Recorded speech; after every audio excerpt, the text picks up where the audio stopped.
ճանաչման, այդ զոհերի հիշատակի հարգման հարցը քաղաքական մանրադրամ։ Եվ մենք տեսել ենք, թե ինչի է բերել այն հանգամանքը, որ հայոց ցեղասպանության հարցը դրվել է արտաքին քաղաքականության օրակարգում։ Արտաքին քաղաքականության ներողություն, հայոց ցեղասպանության հարցը դա Թուրքիայի պատասխանատվության հարցը ամբողջ մարդկության առաջ։ Դա միայն հայ ժողովրդի հարցը չի, դա Հայաստանի հարցը չի միայն, դա ասում եմ ամբողջ մարդկությունն է պահանջելու եւ պահանջում է պատասխան եւ ճանաչում Թուրքիայից։ Մենք սա չպետք է դարձնենք հայ-թուրքական միջպետական բանակցությունների հարց։ Սա ասում եմ Թուրքիայի պատասխանատվության հարցն է ամբողջ մարդկության առաջ։ Միևնույն ժամանակ, հիմա պատասխանելով այն հարցին, ինչով է տարբերվում մեր դիրքորոշումը Փաշինյանի տեսակետից եւ իշխանությունների տեսակետից, ես ձեզ ասեմ, ես դա հենց ուզում եմ նշեմ։ Տեսեք, չդնելով այդ հարցը, հայոց ցեղասպանության հարցը արտաքին քաղաքական օրակարգի մեջ, մենք այնուամենայնիվ միշտ համարել ենք, որ շատ բարձր պիտի պահվի հիշատակի հարցը, հիշողության հարցը եւ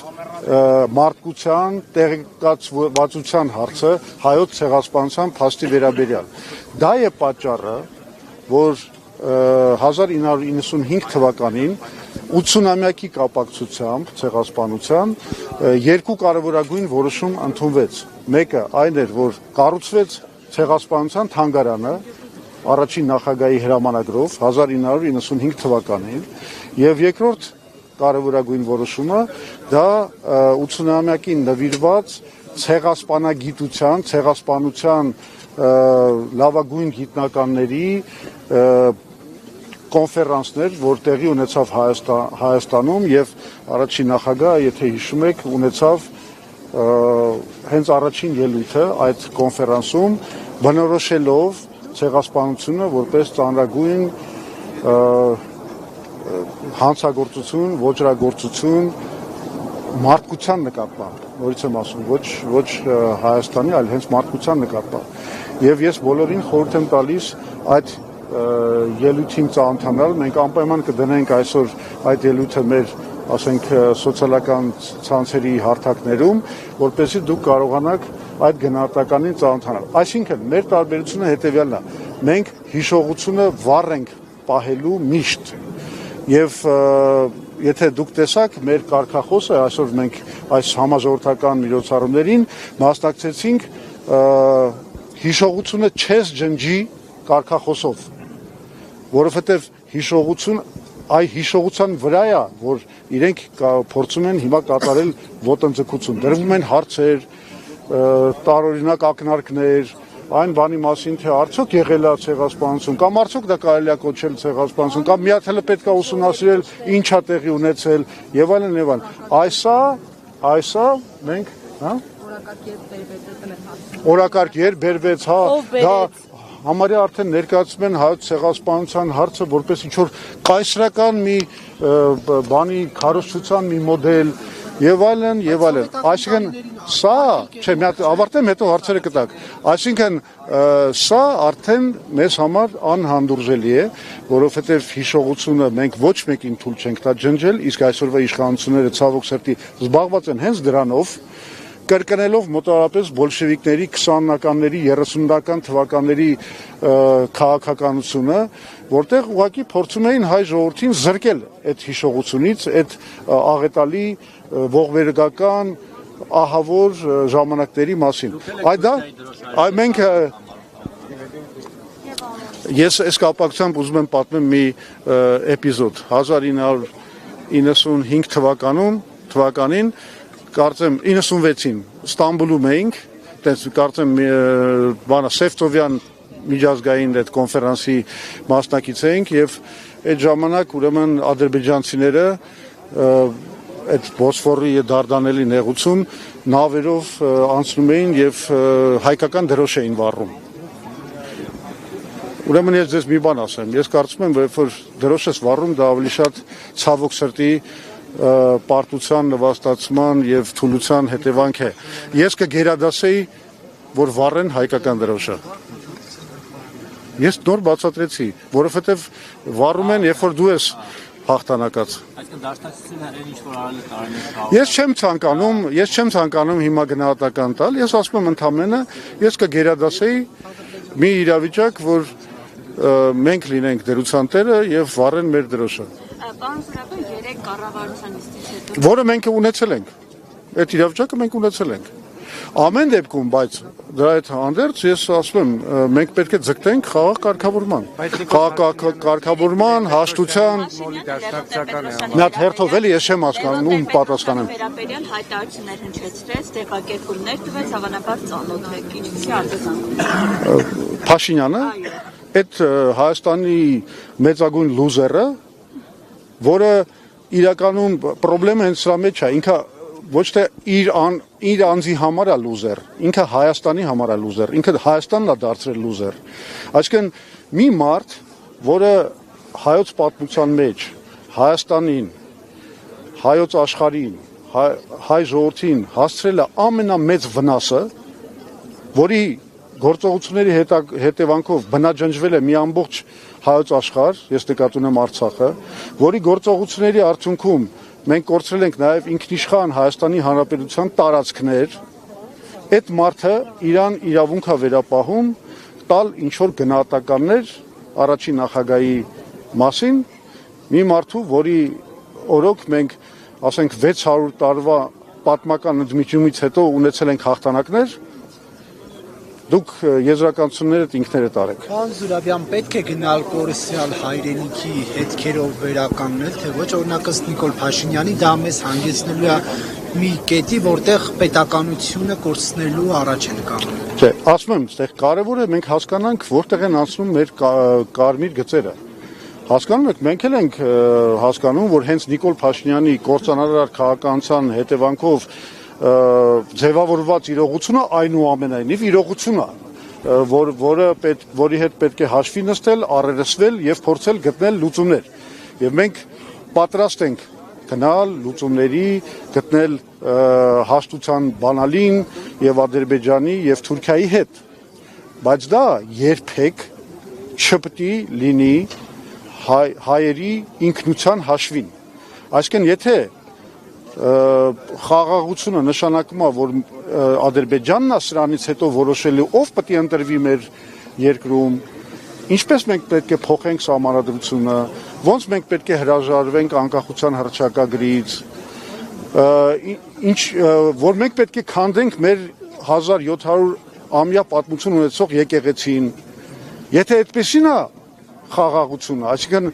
ադրբեջանական քանդարար խաղաղությունը, դա մեզ համար ընդունելի չի։ Մեր կարմիր գծերը այդտեղ են անցնում։ Մենք թույլ չենք տա հարձակումներ եւ ոչնչացում մեր պատմամշակութային ինքնության։ Մենք պատրաստ ենք փոխզիջումների, որոշ հարցերում, ասենք, ինչ որ լեգիտիմ պահանջների բավարարման, միասին խաղաղության կառուցման, բայց ոչ թե համաձայնենք հայոց ժողովրդի ոչնչացման ծրագրին։ Այն նման բան չի լինելու։ Որ հայազգային կոնգրեսը խորհրդարանում անցողիկ շեմը չի հաղթարի։ Նիկոլ Փաշինյանին սպասում են լուրջ անակնկալներ, որովհետև ինքը հիմա շատ ինքնավստահ է։ Ինքը մտածում է, որ ստանալով արևմտյան ժողովրդավարական երկրների աջակցությունը այն ծրագրերի համար, որի իրականացման համար այդ ժողովրդավարությունները պատրաստ են անգամ զիջել իրանց աջակցությունը ժողովրդավարության նկատմամբ, ինքը կարծում է, որ այդ աջակցությունը ստանալով ինքը արդեն ամենազոր է, բայց այդպես չի։ Մեր հանրությունը իրականում շատ լավ տեսնում է, հասկանում է ինչա կատարվում եւ Փաշինյանը նաեւ մտածում է, որ ինքը կարող է խաբել մեր ժողովրդին, ներշնչելով իրան, որ ինքը խաղաղություն է բերել։ Ինքը խաղաղություն չի բերել։ Ինքը խաղաղություն չի բերել, մենք դրա մասին միշտ խոսում ենք, սա մեծագույն կեղծիք է, որովհետև Ադրբեջանը պատերազմի դուռը բաց է պահում, նա չի թողում, նա չի ստորագրում խաղաղության պայմանագիրը, չնայած մեր բոլոր զիջումների, նա չի շարունակում սահմանազատման գործընթացը մյուս հատվածների վրա, որովհետև դրա շահագրգռվածությունը չունի, նա շարունակում է խոշտանգել մեր գերիներին եւ Լեռնային Ղարաբաղի մեր ռազմաքաղաքական ղեկավարներին ադրբեջանական բանտերում, նա շարունակում է համակարգային հայտյաց քաղաքականությունը եւ քարոզչությունը Ադրբեջանում, այս ամեն ինչը շարունակում է, այս ամեն ինչի վերջը կարող է դրվել միայն մի դեպքում, երբ որ Ադրբեջանը տեսնի, որ Հայաստանում ձևավորվում է մի իշխանություն, որը կոմպետենտ է, կարող է բարձրացնել Հայաստանի դիմադրողականությունը, պաշտպանունակությունը, աշխարհաքաղաքական հավասարակշռությունը, այդ դեպքում Ադրբեջանը կգնա խաղաղության։ Դա ուղիղ այն ծրագիրն է, որով մենք իրականում գնում ենք դեպի ընտրությունների եւ ես վստահ եմ, որ հայ ժողովուրդը մեզ կաջակցի այս ընտրություններում։ Ինչու ուժեղ Հայաստանը չցանկացավ ձեր հետ համագործակցել։ Այսօր ես չեմ ուզում այդ մանր ներքաղաքական հարցերի մասին խոսել, առավել եւս, որ դրա պատասխանը 100 անգամ արդեն տվել եմ։ Եթե ծանոթ եք ուղերձին Նիկոլ Փաշինյանի այսօրվա, կարող եք Հա, ես այսօր չեմ կարդացել դեռ պատուհասի բանը, ուղերձը, հուսով եմ գիտեք ով է ազգագործան պատուհասը, չեմ կարդացել, վստահ եմ, որ հերթական մի նշաձողի բանա իջեցում է տեղի ունենալու, այնպես որ պետք է հոգեբանորեն դրան պատրաստվել, բայց նաև պատասխանը կտանք այդ իջեցումներին։ Իսկ պարոն Զուրաբյան, հիմա իշխանությունը ուղիղ ասում է, որ ցեղասպանությունը դերակատին քաղաքական օրակարգում առաջնահերթություն է եւ պետք է փոխել առաջնահերթությունները, որ խաղաղությունը շարունակի ամրապնդել եւ տեղի ունենա այն, ինչին իրենք ձգտում են, այսինքն ինստիտուցիոնալանալ այդ խաղաղությունը, Հա, ես ասացի։ վերաբերում այդ դրան, որ պետք է առաջնահերթություն չլինի արտաքին քաղաքական օրակարգում ձեր ուժի։ Ես նոր պատասխանեցի այդ հարցին։ Ես արդեն պատասխանել եմ այդ հարցին, ասել եմ, որ հայոց ցեղասպանության առաջադրումը որպես արտաքին քաղաքականության հարց,